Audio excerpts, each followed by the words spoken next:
अब आगे देखिए कैसे सदगुरु रामपाल जी भगवान ने और सत्संगों के माध्यम से हमें बताया है, जगाया है, चेताया है कि कैसे अपने गुरुदेव को भगवान मानने से ही मोक्ष होगा, कैसे अपने गुरुदेव को ही परमात्मा मानने से मोक्ष होगा, दूसरा कोई तरीका नहीं है। ये सत्संग सुनिए परमात्मा का। लेकिन आपके लिए परमात्मा का विधान है, गुरु गोविंद कर जानियो और रहियो शब्द समाए, मिले तो दंडवत बंदगी नहीं पल पल ध्यान लगावे। शुरू में क्या कहा गुरुदेव ने? भाई और बहनों, शब्दों को पकड़ना, शब्दों को, हम जानवर नहीं हैं। शुरू में क्या कह रहे हैं गुरुदेव? आप और हमें क्या कह रहे हैं कि आपके लिए परमात्मा का विधान है। यदि हम इसको परमात्मा मानते हैं अपनी मूर्खता में, तो गुरुदेव कह रहे हैं अगर कोई इसको भी भगवान मानता है, कबीर मानता है, तो भी इस कबीर का ये आदेश है, ये विधान है कि अपने गुरु जी को ही परमात्मा मानो, अपने गुरु को ही कबीर मानो। क्या कह रहे हैं? लेकिन आपके लिए परमात्मा का विधान है, गुरु गोविंद कर जानियो और रहियो शब्द समाए, मिले तो दंडवत बंदगी नहीं पल पल ध्यान लगावे। गुरु को ही गोविंद कर जानियो, गोविंद यानी भगवान, कबीर, अल्लाह। गुरु गोविंद कर जानियो और रहियो शब्द समाए। शब्द समाना मानी उनके आदेश में, उनके वचन में, उनकी मर्यादाओं में रहना। गुरु गोविंद कर जानियो, इसलिए हम सत्सेवकों ने इसको घर से बाहर कर दिया, क्योंकि हम तो अपने गुरुदेव के आदेश की पालना करेंगे। परमात्मा का विधान भी यही है कि गुरु को ही भगवान मानना है, और गुरु जी भी खुद आके यही बात कह रहे हैं कि आपने इस दास को परमात्मा मानना पड़ेगा। फिर इसका क्या महत्व, इसका हमारे घर में क्या काम भाई? इसलिए परमात्मा ने सत्सेवकों को स्पेशल बुद्धि बख्शी है, पूरी सृष्टि में स्पेशल बुद्धि। नहीं, ये बातें हमारे गुरु भाइयों के कानों के ऊपर से जा रही हैं, उनको समझ में नहीं बैठ रहा ये क्या बोल रहे हैं, और जिनको समझ में आ गया उनका जीवन धन्य हो गया। तो आदेश दे रहे गुरुदेव भगवान, परमात्मा का विधान बता रहे हैं आप और हम भक्तों को कि गुरु गोविंद कर जानियो। जब गुरु को ही गोविंद मानना है तो फिर किसी और गोविंद की हमें क्या जरूरत, क्या आवश्यकता? हमारा तो एक से काम बनेगा, एक के साधे सब सदे, सब साधे सब जाए, और माली सींचे मूल को फले फूले आगाए। सुन लो भगवान की वाणी। और आगे इस ऑडियो में परमात्मा क्या कह रहे हैं, अपने गुरु को ही भगवान मानने का एक फॉर्मूला बता रहे हैं गुरु जी, सीक्रेट फॉर्मूला, कि अगर वैसे ज्ञान से अगर तुम अपने गुरु जी को भगवान नहीं मान पा रहे हो, किसी के समझाने से नहीं मान पा रहे हो, तुम्हारी बुद्धि अगर तुम्हारे घुटनों में है तो तुम्हें एक फॉर्मूला बताएंगे, उस आधार से तुम अपने गुरु जी को भगवान मानो। मतलब हर प्रकार से गुरुजी ये चाहते हैं कि ये नालायक मुझे भगवान मान ले तो इनका मोक्ष हो जाएगा, नहीं तो यही धक्के खाएंगे। सुनिए। लेकिन आपके लिए परमात्मा का विधान है, गुरु गोविंद कर जानियो और रहियो शब्द समाए, मिले तो दंडवत बंदगी नहीं पल पल ध्यान लगावे। कि गुरु को भगवान मानकर चलना और रहियो शब्द समाए।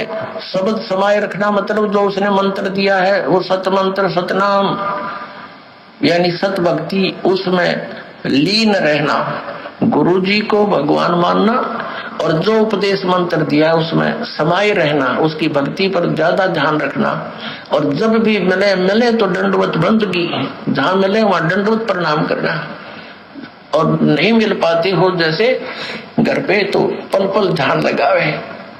यानी परमात्मा के गुणों को अपने, अब वो फॉर्मूला बता रहे हैं गुरु जी, सीक्रेट फॉर्मूला, जिस फॉर्मूले को अपनाकर हम गुरु को भगवान मान सकते हैं, गुरु जी को प्रसन्न कर सकते हैं। क्या फॉर्मूला बता रहे हैं गुरु जी? कि परमात्मा के लक्षणों को, परमात्मा के गुणों को।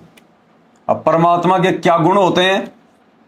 परमात्मा का सबसे पहला गुण, सबसे पहला लक्षण तो यह है कि परमात्मा स्वयं प्रकट होता है। परमात्मा किसी मां के गर्भ से जन्म लेके नहीं आता।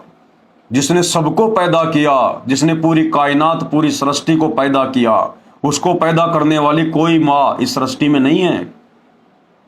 तो सबसे पहला गुण, सबसे पहला लक्षण परमात्मा का वो स्वयंभू होता है। स्वयंभू, स्वयं ही उत्पन्न होता है, स्वयं ही प्रकट होता है। तो गुरुदेव कह रहे हैं कि परमात्मा के लक्षणों को अपने गुरुजी के ऊपर लक्षित करो। यानी अगर तुम लोग मूर्खता में इसको परमात्मा मानते हो, इसको अल्लाह मानते हो, इसको अगर कबीर भगवान मानते हो, तो इसके क्या क्या गुण हैं, क्या क्या लक्षण हैं, उन सभी गुणों को, सभी लक्षणों को अपने गुरुजी के ऊपर सेट कर कर देखो, अपने गुरुजी के ऊपर लगाओ, फिर तुम्हारे भाव बनेंगे, फिर तुम्हारी श्रद्धा बनेगी, गुरुजी में एक विशेष प्यार बनेगा, तब हम इनको परमात्मा मान सकते हैं। पहले सुन लीजिए सत्संग।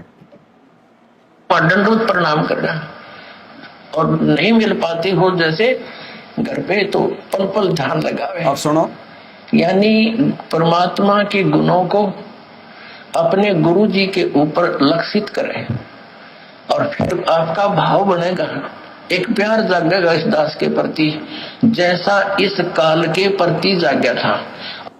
परमात्मा के गुणों को, लक्षणों को अपने गुरुजी पर लक्षित करो। तो गुरुजी ने आदेश दे दिया, इस आदेश को सत्सेवकों ने पकड़ लिया, टाइट पकड़ लिया, कस के पकड़ लिया, समझ में आ गया कि गुरुजी का आदेश हो गया। वाह भाई वाह, मौज हो गई कि परमात्मा के लक्षणों को अपने गुरुजी पर लक्षित करो। जब परमात्मा के गुण अपने गुरुजी पर लक्षित करने हैं तो भी इसका क्या करेंगे? इसलिए इसको हमने घर से बाहर फेंक दिया, घर से बाहर निकाल दिया इस काल्पनिक फोटो को, नकली फोटो को, और हमने भगवान के सारे लक्षण, कबीर जी के सारे लक्षण सतगुरु रामपाल जी पर लक्षित कर दिए। पहला लक्षण, वो प्रकट होता है, वो जन्म नहीं लेता।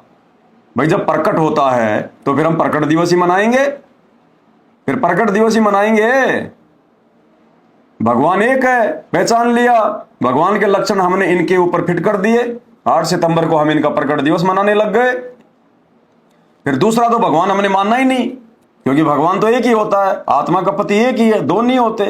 तो दूसरे का फिर जून के महीने में क्यों मनाएं? इसलिए हमने इसको घर से बाहर कर दिया और हमने सारे के सारे लक्षण भगवान के, अब ये तो खुद ही लक्षणधारी हैं, ये तो खुद ही कबीर है, लेकिन ये तो अपने आप को छुपाते हुए, और जो मूर्ख ज्ञान आधार से इनको नहीं पहचान पा रहे उनको कह रहे हैं ये बातें कि परमात्मा के लक्षणों को अपने गुरुजी पर लक्षित करो। यानी अपने गुरु को भगवान मानो, गुरुजी का प्रकट दिवस मनाओ, गुरुजी अंतर्यामी है, उनके साथ में कुछ मत छुपाओ, विषय विकारों से दूर हट जाओ, तब ये परमात्मा के अंदर हमारे भाव बनेंगे। कब बनेंगे? क्योंकि परमात्मा फिर हमारे साथ हो जाएगा, हमारे हृदय में समा जाएगा, फिर हमारे भाव बनेंगे, हमारी श्रद्धा बनेगी, एक प्यार जगेगा। और जब तक इस फोटो को भगवान मान के पूजोगे, दरबार में रखोगे, इसका प्रकट दिवस मनाओगे, तो भाई ये तो तुम्हारी भक्ति बांट रहा है, आधी भक्ति तो तुम्हारी ये खा रहा है। जून के महीने में तुम इसको अपना बाप बना लेते हो, 8 सितंबर को इन्हें अपना बाप बना लेते हो, तो तुम्हारे तो दो दो बाप हो गए, दो दो बाप। अब दो बाप वाला बेटा हो चाहे बेटी हो, उसको समाज में इज्जत नहीं मिलती। दो बाप वाले बेटा बेटियों को इज्जत नहीं मिलती जिनके दो बाप होते हैं। इसलिए भाई हम सत्सेवकों का तो एक ही बाप है, एक ही भगवान है, एक ही अल्लाह है, सतगुरु रामपाल जी परमेश्वर। परमात्मा कह रहे हैं, सीक्रेट फॉर्मूला बता दिया गुरुदेव ने, दोबारा सुन लो। जैसे घर पे तो पल पल ध्यान लगावे, यानी परमात्मा के गुणों को अपने गुरु जी के ऊपर लक्षित करें और फिर आपका भाव बनेगा, एक प्यार जागेगा इस दास के प्रति जैसा इस काल के प्रति जाग्या था, और वो ही कसक आपकी इस दास के प्रति होगी, तभी हम वहां चलेंगे जिस कसक के साथ। जो कसक सतलोक से नीचे आते समय हमारी इस काल में बनी थी, इस काल के अलावा हमें कोई दूसरा दिखाई नहीं दे रहा था। हमारा सारा ध्यान, हमारा सारा प्रेम, सब कुछ इस शैतान में लग गया, इस काल में लग गया, कुछ दिखाई नहीं दिया। वो भगवान भी दिखाई नहीं दिया हमें, जिस भगवान ने हमारे को पैदा किया, सतलोक में इतने सुख दिए। कबीर जी भी हमारे को दिखाई नहीं दिए, नजर नहीं आए। हमारा सारा प्यार, सारा ध्यान इस काल में लग गया। अब यहां भी ऐसा ही होगा, तब हम सतलोक जाएंगे। अब हमारा सारा ध्यान, सारा प्यार, सारा प्रेम, लगन, समर्पण सब कुछ अपने गुरुजी में लगाना पड़ेगा। लेकिन 90% संगत साथ में इस फोटो में भी लगा रही है, बराबर 50% अपने गुरुजी में और 50% इसमें, बल्कि फोटो में ज्यादा, क्योंकि फोटो को तो भगवान मान रही है। और जो साक्षात तुम्हारे सामने प्रकट है, जो तुम्हें ज्ञान दे रहा है, तुम्हें सत्संग सुना रहा है, तुम्हें आशीर्वाद दे रहा है, तुमसे बात कर रहा है, तुम्हें सतमंत्र दे रहा है, तुम्हारे नाम शुद्ध कर रहा है, तुम्हारी परेशानियों का निवारण कर रहा है, तुम्हारे दुखों को काट रहा है, वो तुम्हारे लिए भगवान नहीं है। और तुम्हारे लिए एक कागज की फोटो, ये नकली कागज का टुकड़ा तुम्हारे लिए भगवान हो गया, तुम्हारे लिए परमात्मा हो गया है। इसको तो भगवान मान के जून में प्रकट दिवस मनाओ और इसका जन्मदिन मनाओ 8 सितंबर को अवतरण दिवस के नाम पर। बुद्धि भ्रष्ट हो गई है, बुद्धि भ्रष्ट संगत की। काल के कोरडे पड़ेंगे, काल के कोरडे आने वाले समय में। जीवित जग में जूते पड़े और फिर यम फोड़ेंगे छाती। जीवित जग में जूते पड़े, आने वाले विनाशकारी समय में, युग परिवर्तन के समय में जूते पड़ेंगे, परेशानियों का सामना उठाना पड़ेगा। जो इनको भगवान नहीं मानेगा और इनको भी पूछता रहेगा। तो परमात्मा कह रहे हैं भगवान के लक्षणों को अपने गुरुजी पर लक्षित करो। अरे जब भगवान के लक्षणों को अपने गुरुजी पे ही लक्षित कर लिया तो फिर उस भगवान का क्या करेंगे? फिर जब हम अपने गुरुजी में ही भगवान देखना है, आदेश हो गया, तो फिर किसी और भगवान से हमें क्या लेना देना। इसलिए हम सत्सेवक, सात संगति से जुड़े हुए भाई बहन, नकली कबीर, दाढ़ी मूंछ वाले कबीर का जून के महीने में प्रकट दिवस नहीं मनाते। हम केवल असली कबीर सतगुरु रामपाल जी का ही प्रकट दिवस मनाते हैं, क्योंकि यही असली भगवान है। तो परमात्मा कहते हैं आपकी जो श्रद्धा, जो लगन सतलोक से नीचे आते समय शैतान में बनी थी, काल में बनी थी, वैसा का वैसा प्यार, प्रेम, लगन, एक भाव आपका अपने गुरुदेव में होगा, तब सतलोक जाएंगे। के ऊपर लक्षित करें और फिर आपका भाव ध्यान लगावे, यानी परमात्मा के गुणों को अपने गुरु जी के ऊपर लक्षित करें और फिर आपका भाव बनेगा, एक प्यार जागेगा इस दास के प्रति, जैसा इस काल के प्रति जागा था। और वो ही कसक आपकी इस दास के प्रति होगी, तभी हम वहां चलेंगे। जिस कसक के साथ हम वहां डटे नहीं डटे, तो ऐसा ही भाव। अब हम कैसे भावित होते हैं, जैसे एक हीरो या हीरोइन नकली बात बना के, एक तो उसने पढ़ावे, फिर वो बोल रहा है, उसके एक दो डायलॉग पर हम आसक्त हो जाते हैं। ओहो बड़ा क्या बात कही, बड़ा सुंदर बोला, और यहाँ दास ने ऐसा पिटारा खोल दिया इन बोलों का, वचनों का। तो इस आधार से भी आपने प्रभावित होना चाहिए, जब आपकी आत्मा निर्मल हो जाएगी। कमाल कर दिया गुरु जी ने। आज से 5-6 साल पहले उड़ीसा से कुछ भगत भाई सात संगति से जुड़े हुए थे। उस समय हम लोग मेरठ में रहते थे, तो वो लोग आए 4-5 जने। 3-4 दिन की सात संगति हुई, उसके बाद वो वापस चले गए। कुछ दिनों बाद में कोई मर्यादा तोड़ दी होगी, ज्ञान आधार की कमी थी, वो एक नकली काल के जो है वो पंथ में जा बैठे, मदन पंथ में, और उस पंथ में वो चले गए। चले क्या गए, उससे पहले उसने मेरे को एक छोटा सा एक वीडियो भेजा उस पंथ के, कोई क्या नाम, उसका नाम भूल गया मैं, नितिन नाम है उसका। एक ऑडियो भेजा मेरे को, वो ऑडियो थी मेरी मटकी फूट गई, मेरी माला टूट गई, ऐसा कुछ था वो ऑडियो। तो मेरे को कहा कि भगत जी देखो कितनी सुरीली आवाज है, हा, भगत जी देखो कितनी प्यारी आवाज है। तो दास ने उसको उसी समय रिप्लाई दिया कि भाई तेरा विकेट गिर चुका है, तेरा विकेट गिर चुका है। बोला भगत जी क्यों, ऐसी क्या बात है? अरे मैंने कहा नालायक, गुरु को तजे भजे जो आना और तापसवा को फोकट ज्ञाना। जिस दिन आपने अपने गुरुदेव भगवान के अलावा किसी और की प्रशंसा कर दी जरा सी भी, ये तो काल का पंथ है, काल का दूत है वो नितिन रायजादा, तो वो तो भस्मासुर है, उसकी बात छोड़ दो तुम। अगर तुमने ये जो फिल्मी गाने गाते हैं, जो फिल्मी जो कलाकार हैं, अगर तूने इनकी भी अगर तुमने प्रशंसा कर दी कि देखो कितनी मीठी आवाज है, तो भी परमात्मा की नजरों से नीचे गिर जाते हो। क्योंकि वाहवाही का पात्र इस सृष्टि में ज्ञान हो जाने के बाद में प्रशंसा का पात्र केवल आपका गुरु है, सतगुरु रामपाल जी भगवान है, वो कबीर है, उसके अलावा कोई दूसरा नहीं है। बोला भगत जी मैंने तो वैसे ही भेज दिया था। मैंने कहा वैसे नहीं भेजा, ये काल का बहुत भयंकर तेरे ऊपर दाव लग चुका है, तेरा विकेट गिर चुका है। और भाई और बहनों, 1 महीने के अंदर अंदर वो बंदा उस काल के दूत की गोद में जाके बैठ गया, अपना सत्यानाश करवा लिया, अपनी बनी बनाई भक्ति का बेड़ा जो है वो गर्क कर लिया उसने। तो परमात्मा कहते हैं कि हमने जरा सी भी किसी की वाई वाई नहीं करनी, चाहे अपना खुद का कोई भगत भाई क्यों ना हो, कितना ही अच्छा बोले, कितना ही मीठा बोले, कितना ही उसको ज्ञान हो। लेकिन एक चीज का ध्यान रखना चाहिए कि जिसे भी ज्ञान हुआ है उसको केवल आपके गुरु से ज्ञान हुआ है। अरे विद्यार्थी कभी भी टीचर से ज्यादा ज्ञानी नहीं हो सकता, कभी भी विद्यार्थी टीचर से ज्यादा ज्ञानी नहीं हो सकता, चाहे वो कितना ही मीठा बोले, कितना ही अच्छा बोले, कितना गा गा कर बोले। वाहवाही का पात्र, प्रशंसा का पात्र केवल टीचर है, जिसने वो सद्बुद्धि उस विद्यार्थी को दी। अगर कभी बोलना भी अगर मजबूरी हो जाए तो यही बोलना है कि वाह भाई वाह, जय हो बंदी छोड़ की, जय हो सतगुरु रामपाल जी भगवान की, है परमात्मा आपकी लीला अपरंपार है।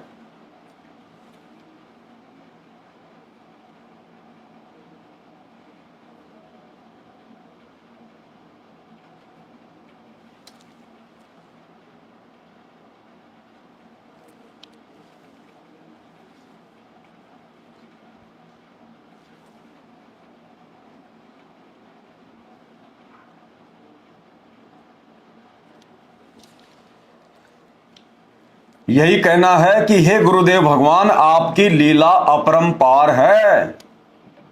जो आपने इस भगत भाई को कितना अच्छा ज्ञान दिया है, आपने इस भगत भाई के कितने अच्छे संस्कार बनाए हैं, जो आपके ज्ञान को आपके आशीर्वाद से कितने अच्छे से समझ पाया है।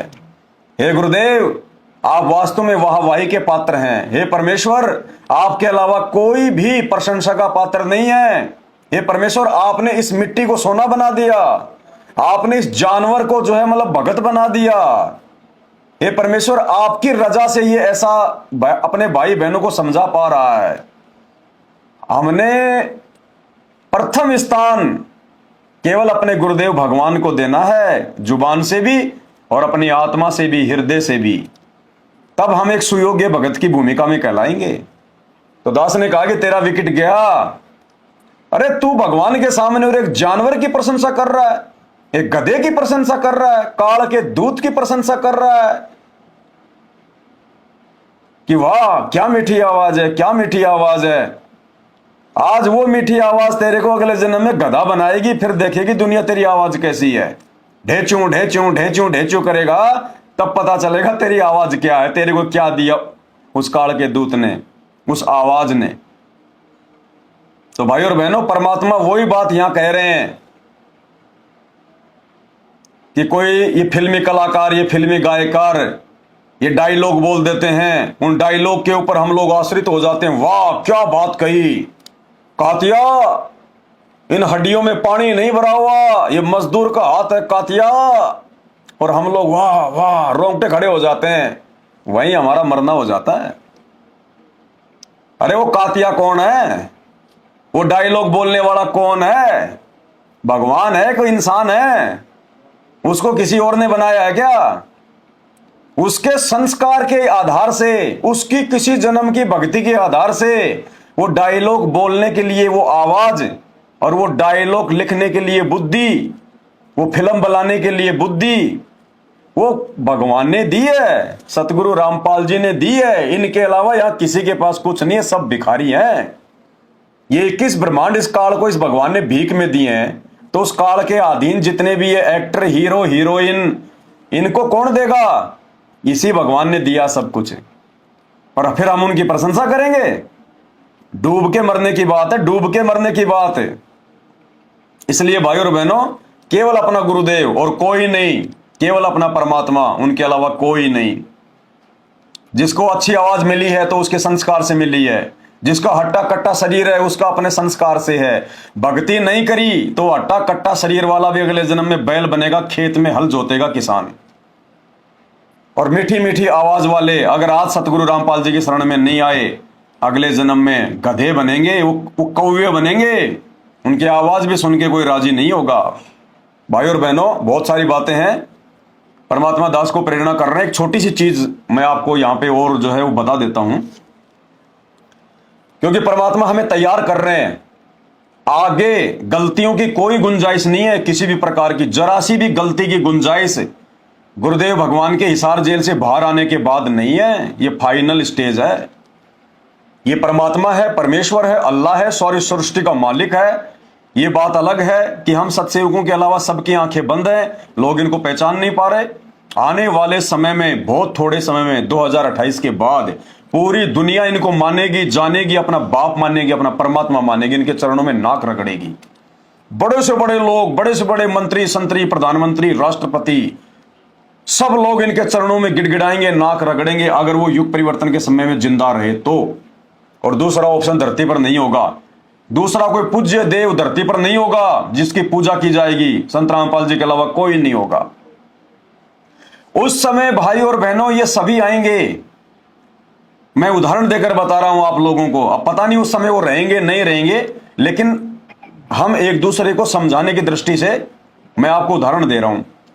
आज मान लीजिए हम जिनको बहुत बड़ा मान रहे हैं, नरेंद्र मोदी, राहुल गांधी हैं, और आपका अमिताभ बच्चन, सलमान खान हैं, और आपका मान लीजिए कोई एक क्रिकेटर के जिनको आप कहते हो भगवान, क्रिकेट के भगवान, सचिन तेंदुलकर, महेंद्र सिंह धोनी हैं, और भी जितने, अमेरिका का राष्ट्रपति, रशिया का राष्ट्रपति हैं, और भी कोई बड़े से बड़ा आदमी धरती का जिसको हम जानते हैं, अगर वो जिंदा रहे तो उनके सामने संत रामपाल जी को अपना बाप बनाने के अलावा, अपना भगवान बनाने के अलावा दूसरा कोई ऑप्शन नहीं होगा। और मान लीजिए हम आश्रम में बैठे हैं, भाई बहन अपनी ज्ञान चर्चा कर रहे हैं, या सामने गुरुदेव कोई बात कर रहे हैं, गुरुदेव हमें कोई प्रवचन दे रहे हैं, और पीछे से आ गया अमिताभ बच्चन, पीछे से आ गया नरेंद्र मोदी सत्संग में।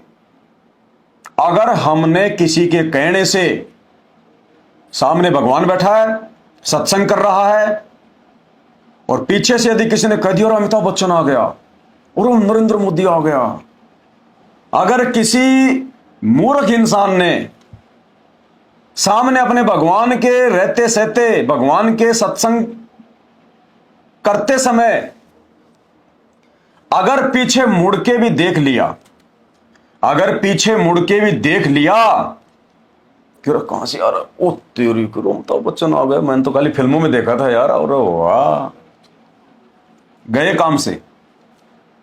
वो वाणी लागू हो गई, गुरु को तजे भजे जो आना, तापसवा को फोकट ज्ञाना। एक तरफ तो नित्य नियम में रोज भोंकते हो कि सतगुरु सुंदर रूप अपारा, और सतगुरु तीन लोक से न्यारा, सतगुरु परम पदार्थ पूरा, सतगुरु बिना न बाजे तूरा। एक तरफ तो दुनिया में सबसे ज्यादा महत्वपूर्ण, सबसे ज्यादा सुंदर अपने गुरुजी को कह रहे हो, और दूसरी तरफ उनको देख रहे हो ऊपर से नीचे तक हैं, मन में विशेष कसक के साथ देख रहे हो उनको, उसी समय नीचे गिर जाओगे। अगर आप ज्ञानी हो, विवेकी हो, भगत हो, सामने भगवान बैठा है या भगवान की कोई चर्चा हो रही है, साथ संगत वाले भाई बहन आपस में मिलके परमात्मा की ज्ञान पे कोई चर्चा कर रहे हैं, और उधर से यदि कोई बोल रहा है कि अरे अमिताभ बच्चन आ गया, अरे सलमान खान आ गया, ध्यान कहीं नहीं जाना चाहिए, ना तो इन आंखों से और ना यहां से। ऐसा नहीं कि तुम्हारा ध्यान तो, ये बातें सारी आज जो हम कर रहे हैं, ये बातें सुन के ध्यान तो रहे वहां पे साथ संगति में हमारे जो है परमात्मा की तरफ है, और ये मन चला जाए वहां पे तो भी मार खा जाएंगे। अरे ये सोचना है कि अमिताभ बच्चन आ गया तो कौन सा जो है, बल्कि देवताओं का राजा आ गया, 2 कोड़ी का मेरे जैसा जीव है। ना जाने मैं कितनी बार, कितने जन्मों में अमिताभ बच्चन का बाप रह चुका हूं, अमिताभ बच्चन रह चुका हूं। ये सलमान खान वाले रोल तो ना जाने कितने असंख्य जन्मों में हम लोग निभा चुके हैं। और ये अमिताभ बच्चन फिर आगे चल के फिर ये गधा भी बनता है, सुअर भी बनता है, ये कुत्ता भी बनता है, क्योंकि देवता थोड़ी है कोई। और देवता तो देवता कौन सा 84 लाख योनियों से बच जाते हैं। यही सोचना कि भाई ठीक है भाई, इसका कोई अच्छा समय आ गया नालायक का, इस नालायक का, अमिताभ बच्चन का, सलमान खान का कोई अच्छा समय आ गया, या कोई राजनेता आ रहा है तो ये सोचना कि इस नालायक का कोई अच्छा समय आ गया। नहीं तो इन्होंने तो इतने पाप कर्म मोल ले लिए, इन्होंने तो मालगाड़ी भर ली पाप कर्मों की। ये बना के इन्होंने उल्टी सीधी फिल्में, ये काल्पनिक फिल्में, झूठा दिखावा, डेकोरेशन, दुनिया को बिगाड़ दिया इन्होंने, दुनिया के बच्चों को बिगाड़ दिया इन्होंने, दुनिया का समय और पैसा इन्होंने बर्बाद कर दिया।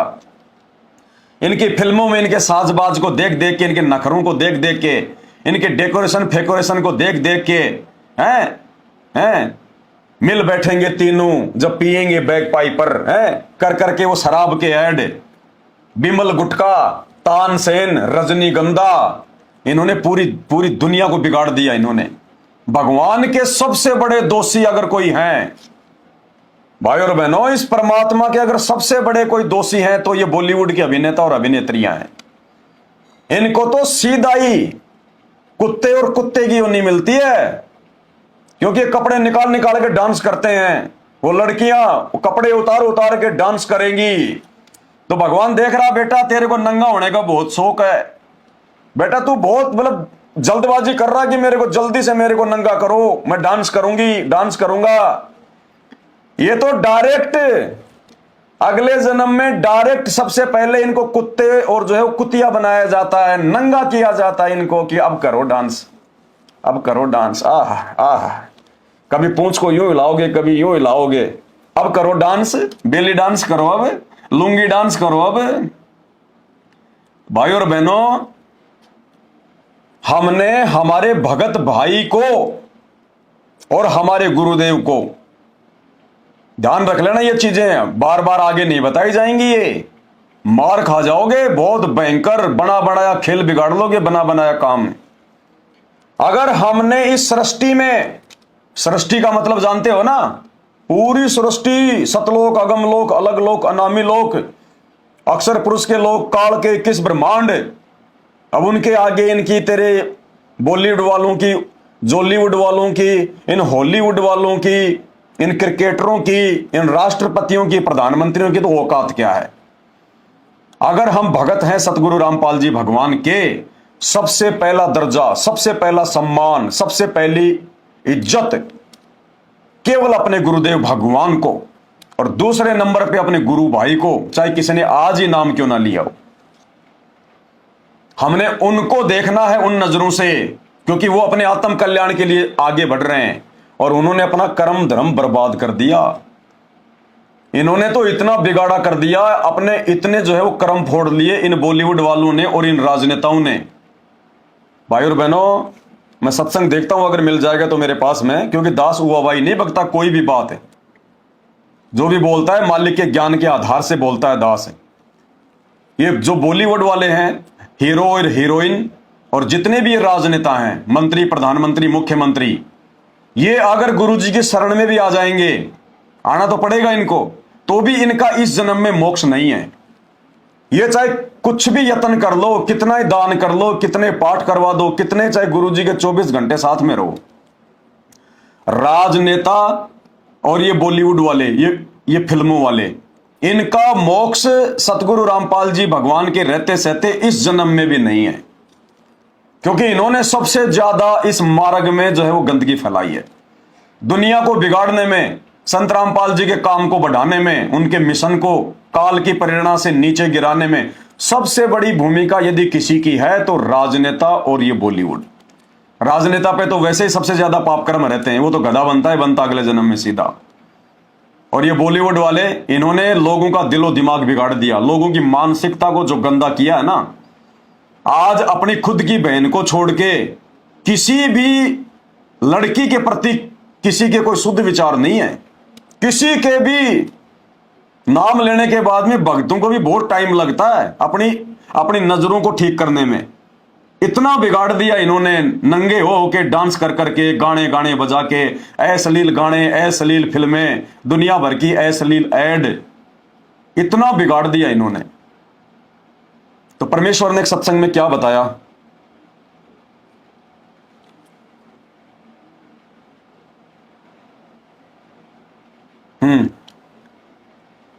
मंत्री, राजनेता, इनके विषय में क्या बताया परमात्मा ने? मालिक ने कहा कि भगत, अगर आप भगत हो तो इन राजनेताओं के पीछे मत दौड़ो। जैसे हमारे सतलोक आश्रम मैनेजमेंट हरियाणा वाले भाई सतगुरु रामपाल जी भगवान का वो कलयुगी जो है वो परिवार, बेटा बेटी, भाई बंधु, रिश्तेदार, ये कोऑर्डिनेटर, ये इन आश्रमों में यदि कोई राजनेता आ जाता है, आता नहीं राजनेता कोई भी, राजनेताओं को कुछ लेना देना नहीं है इन आश्रमों से। राजनेताओं को जबरदस्ती निमंत्रण देके उनको बुलाया जाता है कि साहब बहुत ज्यादा भीड़ आएगी, तो राजनेता तो भीड़ को देख के आएगा कि हो सकता भाई वहां तो मेरे वोट आएंगे। राजनेताओं को इन आश्रमों में बुलवाया जाता है। राजनेता इन आश्रमों में आके जो है खुश नहीं है, लेकिन ये लोग जानबूझ के बुलाते हैं काल की प्रेरणा से, क्योंकि इनकी मर्यादा खंडित है। उनके आगे पीछे घूमेंगे। अपने खुद के भगत भाई बहन जो परमात्मा की विशेष आत्माएं हैं, जो दूध देने वाली गाय भैंस हैं, उनको तो नीचे जमीन पे बैठ के भोजन करवाएंगे और उन राजनेताओं को सोफों पे बैठ के भोजन कराएंगे, चेयर और टेबल लगाएंगे, बिस्लरी की पानी की बोतल देंगे। स्पेशल उनके साथ में ऐसे वेटर की तरह खड़े रहेंगे, वेटर की तरह भक्तों के ऊपर डांट मारने वाले कोऑर्डिनेटर उन राजनेताओं के, दो कोडी के उन जानवरों के आगे यूं वेटर बन के रहेंगे। सर जी, जी सर, सर लड्डू चाहिए, बर्फी लाऊं सर, सर सर है। उन दो कोडी के जीवों को तो अपना बाप बना के खड़े रहेंगे यूं। और जिन भगत भाई बहनों के दान के बदौलत, जिनके ज्योति पाठ के पैसों के बदौलत इन्होंने अपने आश्रम बना लिए, राजनेताओं की चमचागिरी कर रहे हैं, उनको कोई इज्जत नहीं। अभी राम मंदिर अयोध्या में इन्होंने जो है वो भंडारा किया, उन जगत वालों के लिए, उन काल उपासकों के लिए तो इन्होंने रायता और पता नहीं क्या क्या 3 प्रकार की जो है बर्फी, पता नहीं क्या क्या आइटम बनाए, और बेचारे यहां भक्तों को लड्डू जलेबी, लड्डू जलेबी, लड्डू जलेबी। भाई और बहनों, ये काल के दूत हैं। तो परमात्मा ने हमें क्या बताया? क्योंकि हमने तो अपने भगवान की बात माननी है, हमने किसी कोऑर्डिनेटर की नहीं माननी, हमने किसी गुरु जी के बेटा बेटी की नहीं माननी। गुरु का कोई बेटा बेटी होता ही नहीं है। असली बेटा बेटी वो है जो ज्ञान को आधार बना के उनकी भक्ति करेगा। बाकी ये भगवान है, स्वयंभू है, ना ये खुद किसी मां के गर्भ से आया, ना इसने कोई बेटा बेटियों को जो है वो पैदा किया। ये लीला है भगवान की, आगे चल के हमें समझ में आएगी जब हमारी बुद्धि खुलेगी। तो परमेश्वर ने आप और हम सत्सेवकों को पहले ही सत्संगों के माध्यम से बता दिया कि बेटा ये 2 कोटि के जीव हैं और इनका मोक्ष नहीं हो सकता। इनके आगे पीछे मत घुमा करो, इनको वैल्यू मत दिया करो, भगवान को वैल्यू दो।